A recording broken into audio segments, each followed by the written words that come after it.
You know ID in the town all day. ID in the SEA. You know ID in the town all day. ID in the SEA. Hello and welcome to a special episode of the Fabulous Pelton Cast. I'm your co-host, Kevin Pelton. And I'm Tristan Carcino. And for the first time in a long time, we used to call this an emergency pod. Is that what we called this? Hello. Because the Seattle Seahawks. Oh, it's not the WNBA lottery? Good news for the Storm. Los Angeles Sparks did not get the number one pick. Paige Beckers is not at the moment heading to LA. There we go. You get an emergency pod within the emergency pod. Of course. Always. Look, the Seattle Seahawks have defeated an NFC West opponent. The Seattle Seahawks have defeated the San Francisco 49ers for the first time since the 2021 season. It's been a minute, and they did it in thrilling comeback fashion where there was never a doubt had it all the way. I was going to say, what year is it? There is a new platform from the founders of Twitter that is thriving. The Seahawks are winning a game with a last-second drive led by their star quarterback. The Seahawks own the San Francisco 49ers. The dream of the 2010s is alive in Seattle, baby. Wow, bring it there back. It is. I don't think we have ever been so back as we are in this very moment. Can you win a game in the first quarter? Wait, is that not Mike McDonald's slogan? Hello. I will say parts of this game, there were moments in this game that felt very Pete Carrollish, but in the moments end, in this game, there've been moments honestly, this felt very Pete Carrollish in a good way.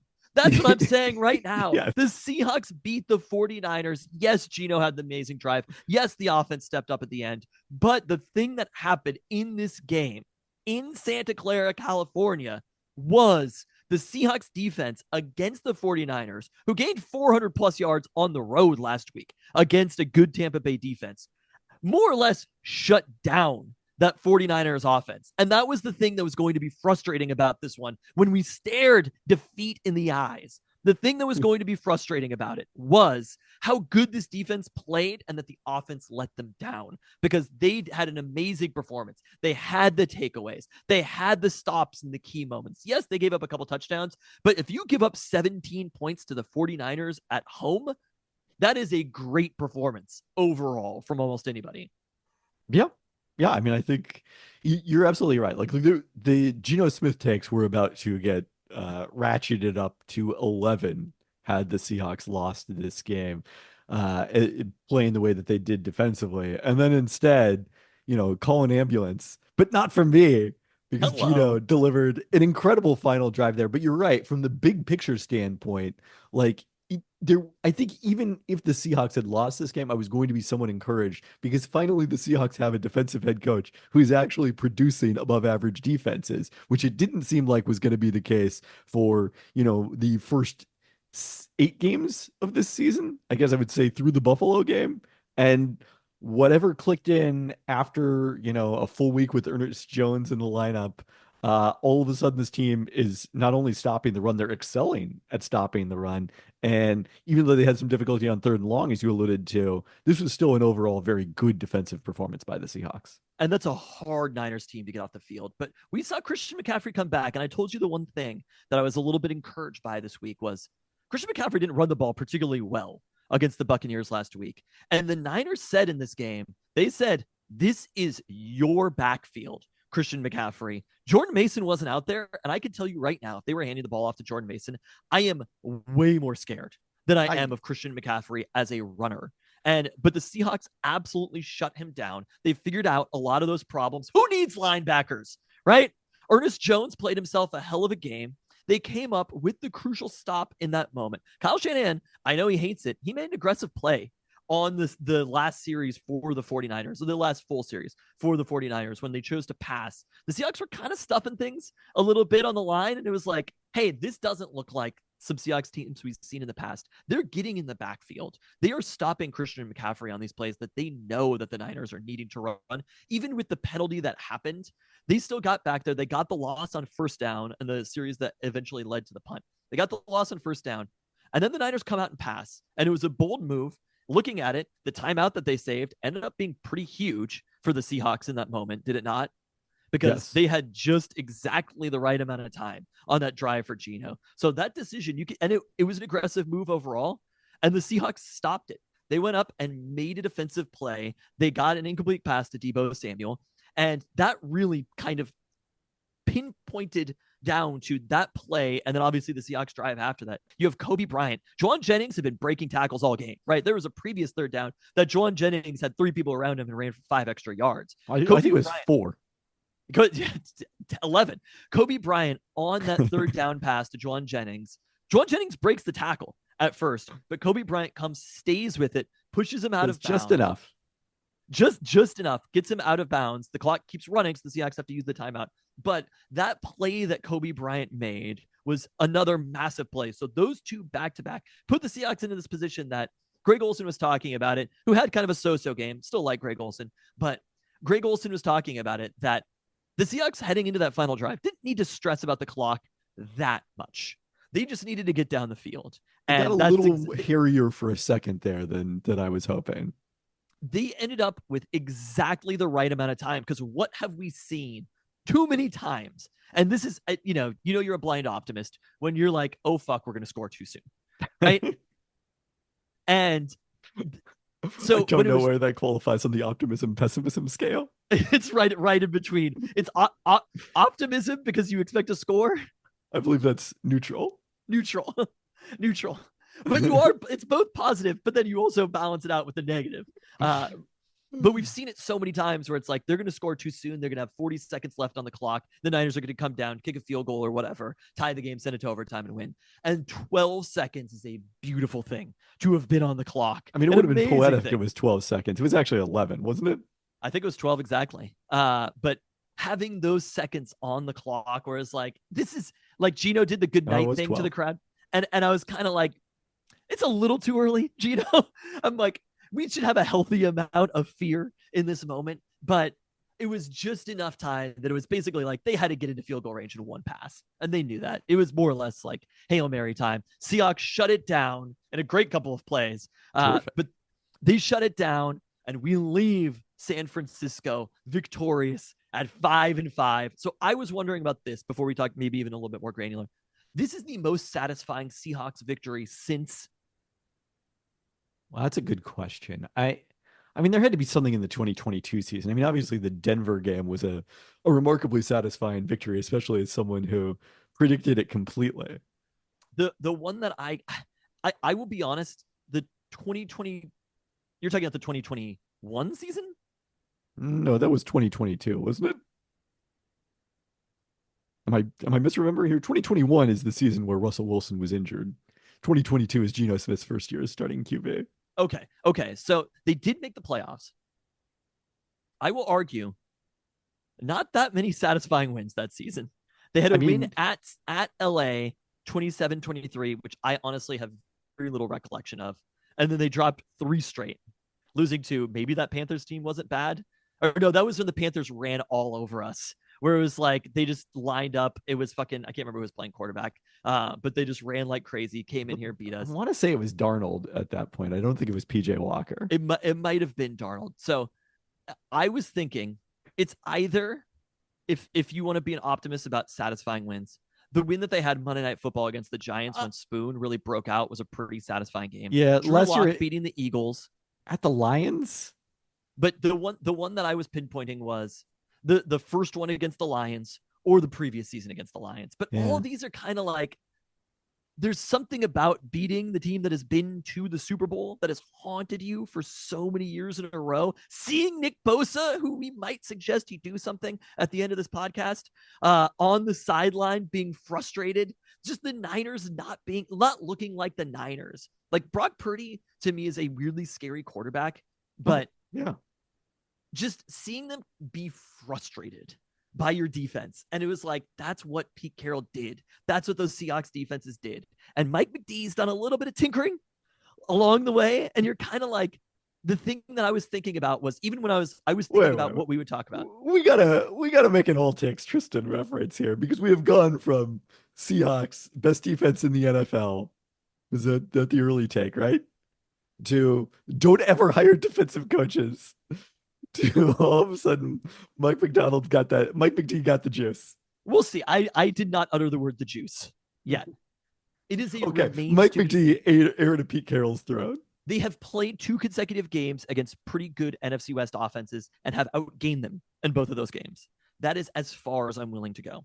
So would you like to know the last time the San Francisco 49ers averaged fewer than 5 yards per play against your Seattle Seahawks? Oh my God. When was it?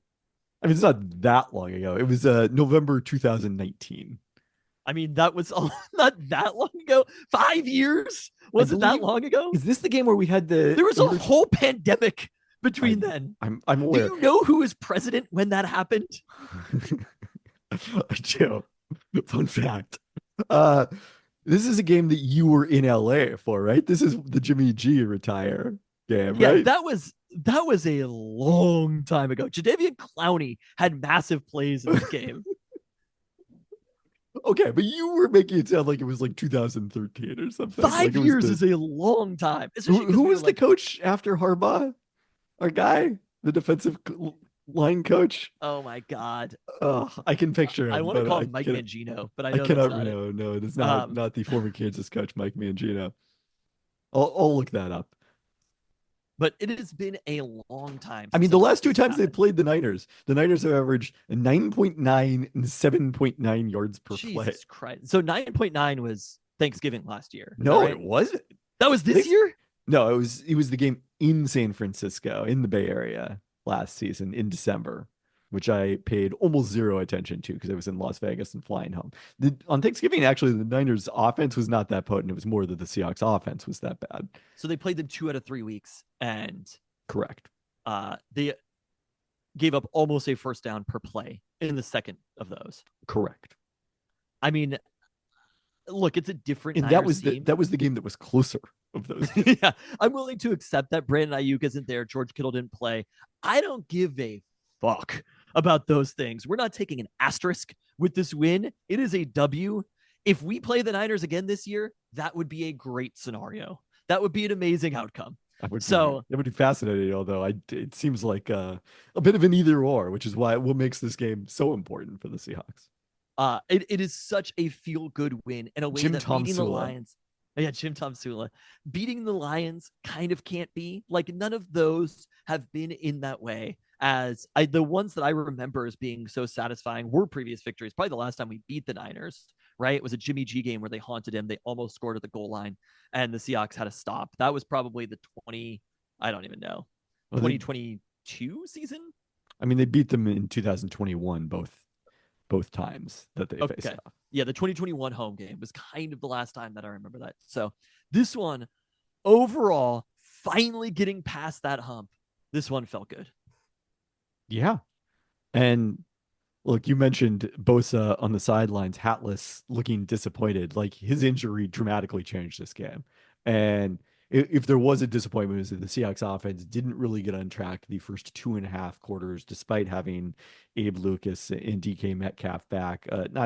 Clearly, Abe Lucas not at 100%, not playing every series, and they aren't at full strength, as we teased on the podcast, because Noah Fant was not back out there in this one, but still pretty close. And it really took until Bosa went out for this offense to get going. But once they did, I mean, you look at their last, their last. How many drives here is it? 11 plays for 70 for the touchdown to take the lead.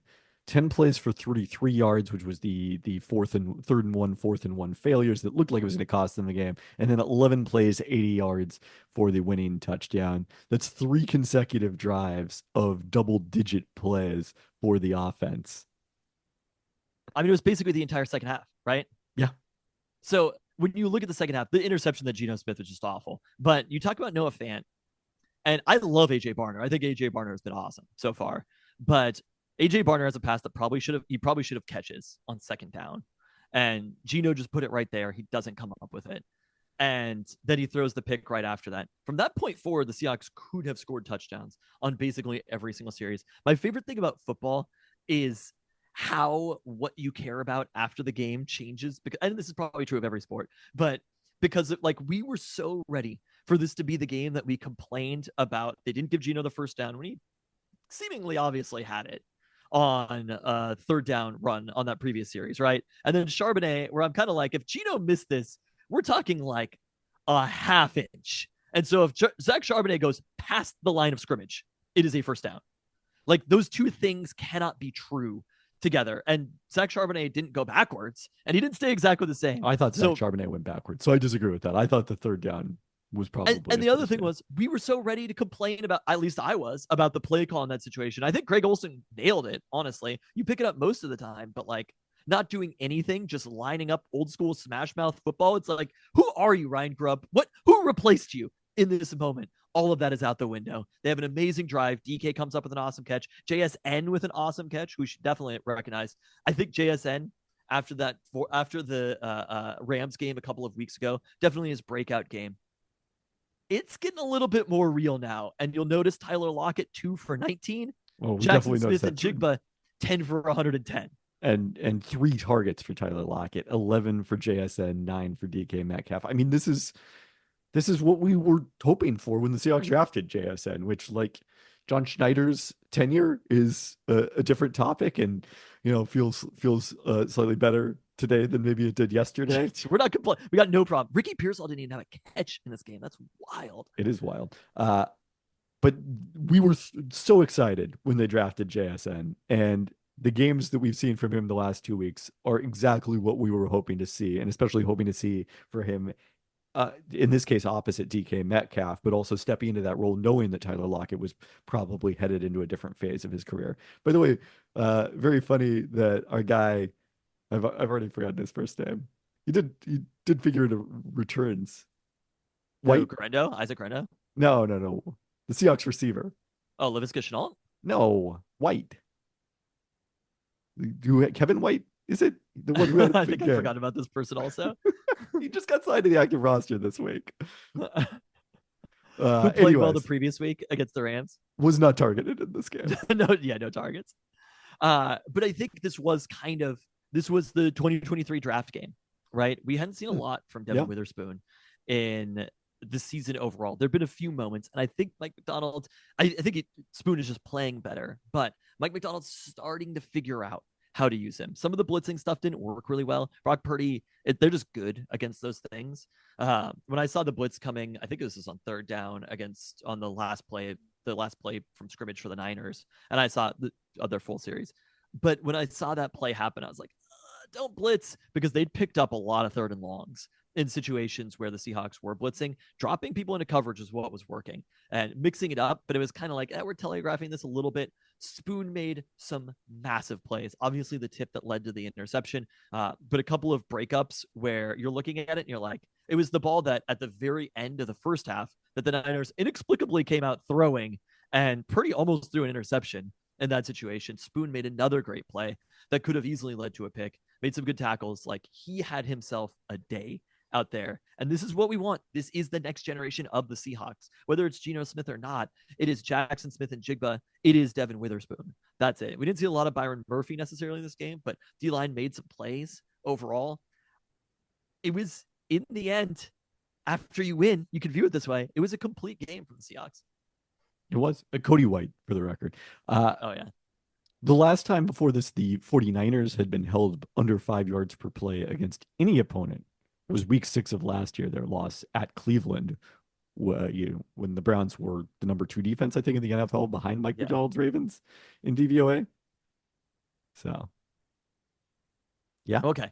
I have to go to Costco, but do we have any other thoughts quickly on this game? I mean, it gives them a chance. I think people were a little premature to write off the Seahawks playoff hopes, because although it was a long shot, certainly, and the tiebreakers worked against them, there's just so much of the season left to play out. The biggest issue is that none of these ratings were rating the Seahawks very well. So that's the thing you can change the easiest, is how good your team is, rather than what happens with other teams.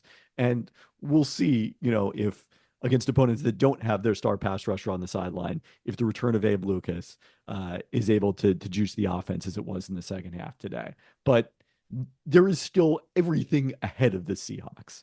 And that probably would have been true even had they lost this game, but certainly with a victory in this game that now puts you, one game back of the Arizona Cardinals for the division lead. You haven't played the Cardinals yet. Oh, the division lead's right there next week. It's for the taking. The Rams, were not. The Rams were impressive today. I guess they were not impressive on Monday night last week. They still have. I'm gonna say the Rams were fine today. I watched weirdly a lot of that game. It was on Red Zone a little bit too much, and the Patriots hung around more than the Patriots should have hung around. That's fair. The Rams defense was not very good, but the offense was better today. I was thinking about a banner for coaches who kick field goals in situations when they should never kick field goals. And I was like, we should have an extended the game banner. Oh. Every time Gerard Mayo kicks a field goal, when you're down 12 or whatever, and you cut it to 9. God, I can't remember. It was 11-8. You're Mr. 8 points is a one score. That was fine. It wasn't the worst one. There was one where I think this is Tennessee, was down 13 in the fourth quarter, kicked a field goal to cut it to 10.